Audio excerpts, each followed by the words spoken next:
first time I saw a Sardek Love. It was at, were you in Georgia at the training conference when it was down there, the training magazine conference and expo? That was the first one I went to.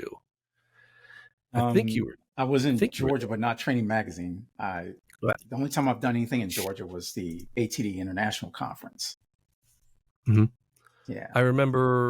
I just remember seeing you and being like, okay, this guy's brilliant. I know what he's doing. I love what he's doing. He's got his head on right. It's looking great. And then I saw you. I've seen you I feel like every time I've gone to the Training Magazine Conference and Expo. And last year took your 3-day course. I won't be taking anything this year, I think, and that's mainly due to Florida's anti-stalking laws. So unfortunately, no, I'll be there. But I'll tell you, Sardek, by the way, welcome to Lessons from Learning Leaders Live. I'm Duane Lester. Joining me today, Sardek Love. One of the first things that I remember you saying in your class was, "My name is Sardek Love, and I am a disciple of Bob Pike." I remember you saying that. Can you tell me what that relationship with Bob was like? Yeah, Bob, for all of us who knew Bob, and for those of us who were blessed enough to actually really get to know Bob, it was special. And I was sharing with Duane a little bit before we started. I was in Saudi Arabia. This was like 2016 or something like that. I was an emerging speaker at that time, focusing on my speaking, and ATD had invited me to speak at the ATD Middle East North Africa Conference, and Bob Pike and Jack Phillips and all the big gurus were there. And the reason I got an invitation was not as a keynote, but I was a session speaker, was because I had worked a lot with Saudi Aramco, and ATD knew that. So they knew I would draw people from Saudi Aramco just because of my relationships with them. So when I arrived, I got down to the hotel, went down to dinner by myself. And who do I see off to my left? I see my two heroes in training, Bob Pike and Jack Phillips, having dinner. And I sat down, by myself, and this restaurant was empty other than them two and myself. And Bob saw me, and he looked over and he's like, "Hey, aren't you that guy last name Love?" Now, for me, I had no idea he even knew who I was or my name. And I said, "Well, yes, sir, I am." He said, "Are you about to eat?" And I said, "Yes." And you know how Bob is. He's like, "Well, come on and join us." And so I went over, and I'm like, wow, I get to, sit with my two gurus. That whole dinner, both he and Jack Phillips turned that whole conversation not about them. It was all about me. What is it I want to do? What am I doing? Who am I? And all that.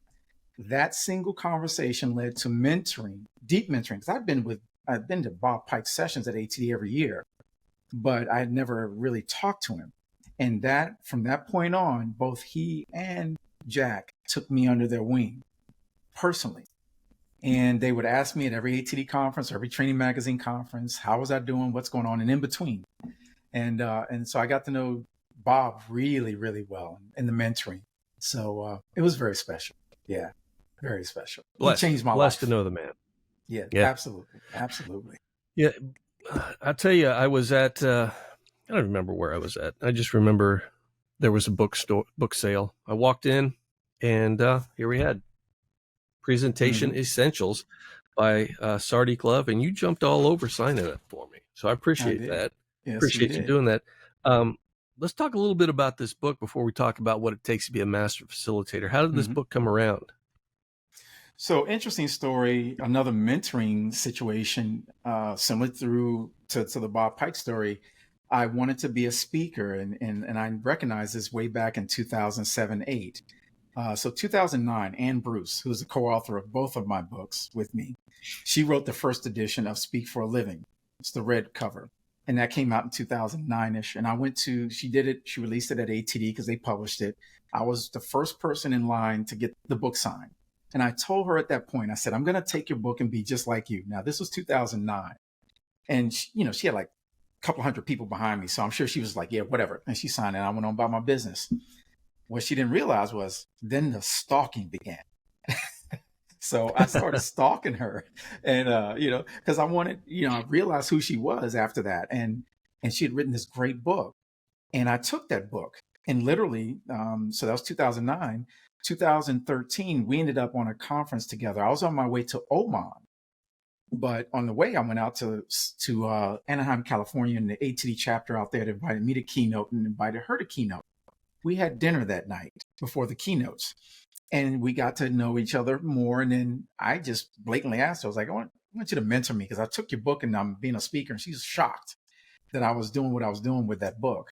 So when ATD, who published the first edition, came and said, we want the second edition, she said, I got the perfect person who actually took the book, used it, and became a speaker. And by that point, so this book came out in 2018. By that point, I had exploded in terms of the speaking side of my business. And so that went really well. So the second book here was McGraw-Hill. She's written several books. Anne is a prolific writer. She's written 28, 29 books. She's a screenwriter, script writer behind the scenes in Hollywood. So she's well known in those circles, but she's very humble and quiet about it. And so McGraw-Hill said, hey, we're about to release a new series for managers. And we've done research and we think Presentation Essentials is a book that will sell really well. And we want, they were telling Anne, we want you and your co-author for that book to actually write it. So can you reach out to see if he'd be willing to do it? Anne was all kind of scared about it. She's like, Sardek, McGraw-Hill wants you to write this book with me. And I'm like, McGraw-Hill, the biggest publisher in the world? She's like, yeah. I was like, I'm in. She's like, wait a minute, hold on. This is a shorter cycle. Normally it's an 18 to 24 month cycle. They want it in 8 months. And I was like, oh, okay, let's do it. That's how the book came about. And we wrote that book. It came out in October of 2022. So it's just a little over a year old, and it's been doing very well. Well, I will have both books linked up in the show notes. So, and of course there'll be affiliate links because I got kids to feed, right? So absolutely, we will, we will definitely promote them. And I've actually been working on 10 books every new trainer should read, and this will be on that list. So appreciate that. Appreciate it. So let me tell you, I sat down for 3 days of Master Facilitator training with you last year at the training conference, and it was just fantastic. There are so many things that I took from that. One of the things that I took, and we talked about this a little bit ago, was your statement that you're not a master facilitator until you're left with nothing but your mouth, their mind, and their problems. Can you tell me more about that? Yeah. So Master Facilitator, and that quote in particular, I put that quote in there because I think most trainers don't realize how training truly should work. And what they may not necessarily always pick up is the fact that everything that's of value began first as a question.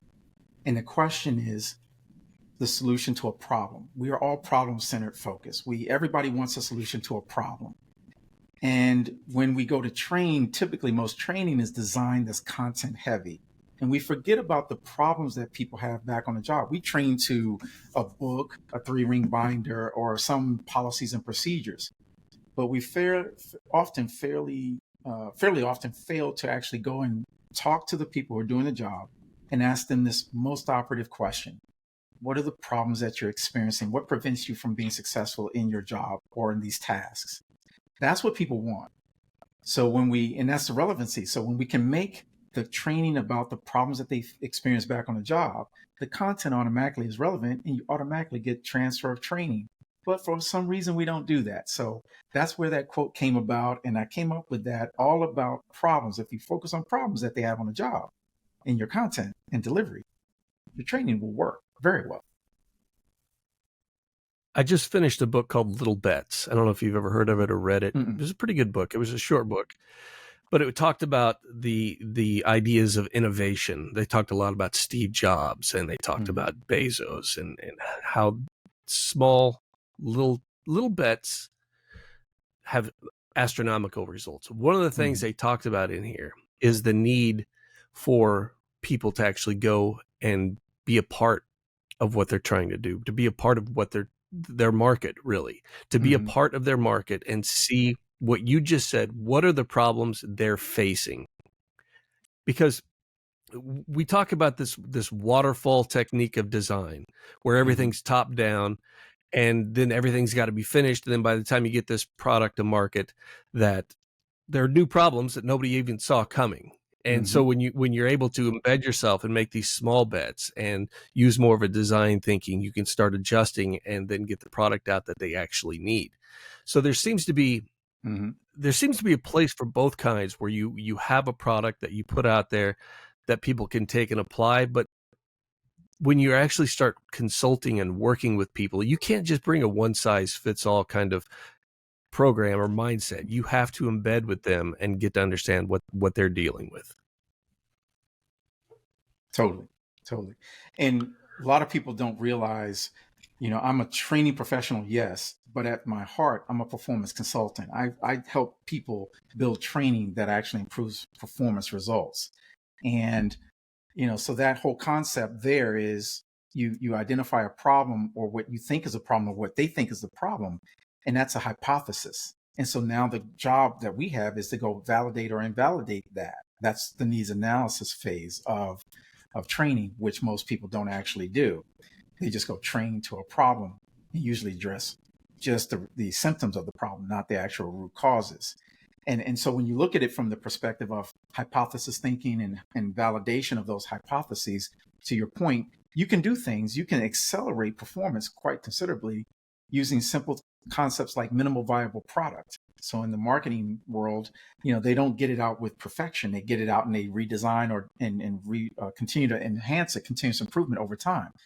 And actually, that's what I ended up doing with Master Facilitator. I've done that with all my products after the pandemic. It forced me to, just like everybody else, to have to rethink everything. And so instead of trying to figure out how to fix everything about training and the way I deliver it through the pandemic, I just went with MVP, minimal viable product, and launched it and then just iterated over time. That's how you get to results faster. So when we look at, I don't know how many people are actually going to the training conference that are listening to this. I will be there. I know you'll be there. Mm-hmm. Why would a person want to take 3 days with you? What are they going to get out of that? And I don't want you to like spill all the secrets Yeah, here, because yeah, there's a lot of good stuff, but what is one of the main takeaways they'll get? yeah. So one of the big differences between what Master Facilitator and what I do compared to almost everybody else in the trainer world of training is where most trainers focus on delivery, design, and content and all that. And it's all, you need those skills. I go the next layer up of experience and expertise into facilitation. So I don't know about you. I don't know where you learned your facilitation skills, but training delivery is not presenting. So we talk about presentations in this book, how to deliver a great presentation. But oftentimes, most presentations, including most training, is a monologue with hostages. It's just Yep. lecture, right? Whereas here in facilitation, it's a dialogue with that produces results. So the big difference here is I don't teach all the design. I don't spend all the time in teaching you design. I teach you facilitation techniques and how to take, for example, many of the trainers out there are always on an endless look for activities, training games. How can we make training engaging? Realistically, if you flip that on its head and become a facilitator, you don't need to be on this endless hunt. Now, you can still keep hunting if you want, but you'll realize that there's a process for facilitation, and you can take anything and everything and turn it into an experience and tie it back to real world situations. That's the connection point that's missing in most training, is that we might play a game, but we never tie it back to exposing a point or problem that they have back on the job, nor do we link it back to say, based on what you just experienced in this activity in the training, how does that relate back to the real world? We just play a game for the sake of playing games. So this course is all about taking it to the next level of you as a facilitator guiding people to revelations about the pains and challenges that they face on the job and helping them build the mindset with a methodical approach that's repeatable to actually take any content and make it engaging and get the transfer rate. One of the things you said that stuck with me also is, I think one of the main reasons that we see presentations rather than facilitations, and that is facilitators will give up control for contribution. Exactly. Great And quote. giving up control is scary to some folks. Yes. What do you Yes. say to those folks who are like, look, I need my slide decks. I can't give up that control. Slides, when done like that, are crutches, right? The greatest facilitators are the ones who have no slides. And if I were to strip away the slides, strip away your participant guide, strip away everything you had, the question is, could you still facilitate that program if it was a 3-day program? Now, I'm not saying that just to be facetious. I've actually had that happen multiple times as a professional who trains internationally. In fact, it just happened again back in September when I went to Saudi Arabia for Saudi Aramco. I went over there to teach a course on behalf of ATD. I'm one of the 6 people that teaches their Master Performance Consultant course. A mentor of mine actually designed that program and sells it and licenses it to ATD, and he's pretty restrictive about who he allows to facilitate it. And as a disciple of his, I'm one of those. So I went over there. I've worked with Saudi Aramco for many years. I get over there, and none of the materials showed up. Nothing. And there are tons of materials for that course. It's an advanced course that teaches you how to do consulting at a level of a Boston Consulting Group consultant or something like that. And didn't faze me one bit. I went off and I facilitated that program, and they were all amazed at how that looked. Now, the reality is, when you're good, you don't need all those things. Those things are aids that are helpful. But if you don't have those, you can still do it, that's when you know you're good. So the crutches, don't build your slides to use them as notes for you as a facilitator. I rarely ever look at my slides. In fact, oftentimes I forget they're even there. And that's also something that a good facilitator does. Yeah, that reminds me of of Bob's master trainer course. I remember he like day 2, he finally just looked at his and he said, "Look, I've got slides," and he just started clicking through them. He's like, "I just don't need them, but Exactly. I wanted to, big screen above him." He's like, "I Yeah. just wanted you to know I have them. I just Yeah. when you do this right, you don't need them. Right. You don't." So tell me a little bit about askamasterfacilitator.com. So Ask a Master Facilitator that came out of the pain of the pandemic. It's my video blog series. And over the years, people have always asked me questions about facilitation, how to be a speaker, all these different things. But I took that in the pandemic because the operative question, and from March of 2020 through the rest of that year, was how do we make training engaging, especially now when we're all virtual? That was a problem, a significant problem. In fact, it still is the number one question that trainers ask, and the number one problem that they have is how to, lack of participant engagement. How do we make our training engaging? So I drilled into that, and part of what I was doing over time, I knew strategically that I wanted to build micro learnings. So ultimately, I would take a question and record a 3 to 7 to sometimes a 10 or 13-minute micro learning video to answer that question. And so now here we are 3 years later, plus I think I'm over 100 and some videos, and those have become amazing. So it's my way of giving back to the community, just like Bob gave to you and I and to so many of us, to give back to that community, to say, hey, there's so much about what we do that you can't cover in just a day or 2 or 3. So let me give you some asynchronous on-demand content that you can take when you're ready. You can watch it and get some answers to your most challenging questions. And now I just keep running with it. And it's been a blast up to this point. I enjoy them. I think they're very good. Keep doing them because I keep learning, and it allows me to stalk from a distance. So there's that too. Let me ask you this: a lot of people hear you talking, and they're just like, "Wow, you're going to Saudi Arabia, you're going to Oman." How did you get from sitting alone at dinner to where you are today? I mean, you talked earlier about going to that table and having Bob notice you.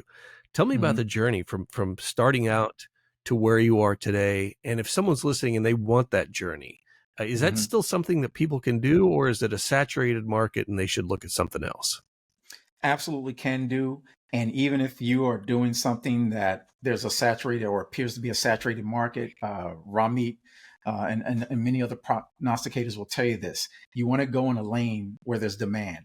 And so if there's a lot of people doing it, that tells you that there's demand. The key for you then will be to differentiate yourself and add value in a different way so that you can get a slice of that demand. So how did I do that? Interestingly enough, Duane, I I was a big follower of Bob Pike, obviously, but also of John Maxwell. And I would see John Maxwell go all over the world. And I had traveled a bit internationally, a little bit here and there. Jamaica Customer Service Association was kind of like my first international gig. They saw me as a trainer and they had me come down, and I've done keynotes for them like 3 or 4 times now. And by the way, if you can get a keynote with the Jamaica Customer Service Association, they have sandals as a sponsor. You get a free sandals trip out the deal. I'm just saying. Okay, plug for them. But so that was good. But then here's where I got the international experience. It was actually ATD, because I started working and doing conferences a lot for them, and they would see me, and as my speaker stuff grew in the ATD world, they knew I had international clients from working as a subcontractor in the oil and gas industry. So let me step back and say, if you want to be an international speaker trainer, get yourself into a situation where if you can't do it on your own, like I couldn't, subcontract for an organization that provides services internationally. So I did that with a company that used to be called Randy Smith Training Solutions. They were in the oil and gas industry. And out of the 32 countries I've been to, I went to, I think it was 20 of them, strictly through Randy Smith. And building out that experience, understanding how things work. And then ATD, when they started doing a lot more training internationally, I jumped in on some of that and I started facilitating some of the courses for them. And they recognized that I had experience and all that. So that led me to getting business with ATD through their international networks and favored that way. So I just built that over time. And now, just over the course of time, I've learned how to do it. And now I do it pretty consistently. Prior to the pandemic, I would do 5 or 6 international trips a year. Last year was the first time after the pandemic that I hit 1K with United, where I went to Saudi Arabia twice, to Taiwan once, and that was enough with my domestic travel to go to 1K again. So if you want to do that, tie yourself to someone who's already got the business so that you don't have to, take the risk on it, because the contracts overseas are a little bit sketchy and challenging at times. It seems like a lot of your story involves you tying yourself with people as kind of a mentee, and that shows to me a lot of humility. How important do you think it is to find those mentors and to start those relationships? Super important. In fact, when I coach people, to your point, I always tell them the law of common ground. People grow together where they go together. And so you've got to find people, you've got to have sponsors, you've got to have mentors, you've got to have someone, because John Maxwell's famous quote is, one is too small a number to be successful in anything. So success is always about collaboration, partnerships, sponsorships. I think a lot of people know that, but they don't really understand the practicality of it. So I learned early on as an African-American male who wanted to do things that most African-American men aren't known for doing. I wanted to stand out. So I had to go do the things that I needed. And I need to go talk to people who were doing the things ahead of me, the Bob Pikes, the Jack Phillips, the John Maxwells, the Ann Bruces, all these people who are great. And I just, what? It's funny if you just ask people, just ask them. And all of a sudden they'll start to, they'll take an interest in you. So mentoring and getting coaching and sponsorships, that's the key. And then you run with it and make those people proud. Yeah, you reminded me of a quote that I use for our mastermind group at work. And the quote that I put out there is, if you want to go fast, go alone. If you want to go fast, go together. Yeah. I think that's it. If you want to go far, go together. You're not going to go, you'll go a lot farther when you have that mentor. Well, listen, I appreciate you taking the time. We're going to wrap this up. I'm looking forward to seeing you next month. Is it already? It's next month. Yeah, it's right around the corner. We're going to have a lot of fun down there, as we always do at Training Magazine. Yeah, I'm actually going to have to buy buy my ticket. I started thinking about it. I was like, yeah, I need to do that. But I'll see you there. I'm looking forward to it. Where can people reach you if they want to talk to you, or if they're looking for a mentor? Yeah, so my website is just my name, sardeklove.com. So that's the hub. Or you can get there through, as Duane talked about, my Ask a Master Facilitator blog. So you can just go askamasterfacilitator.com And that is actually tied to my website. So once you get to the blog, you're already on my website. So reach out to me. We haven't done it just yet. We're about to open it up where on the Ask a Master Facilitator page, if people want to submit a question, they can submit it and we'll take it under advisement and potentially get your answer to your question as a recording from me. So that's going to be coming soon. Fantastic. All right. Well, Sardek, thanks so much for taking the time to do this. I appreciate you. And so many lessons that I got from that 3 days of certification with you. I couldn't bring them all out. I was actually going through my notebooks the other day and I was like, oh, there's just so much to talk about here. Couldn't cover it all in half an hour, not even close. But I appreciate you. Thanks for doing this. And I'll see you next month. My pleasure. And thank you for having me.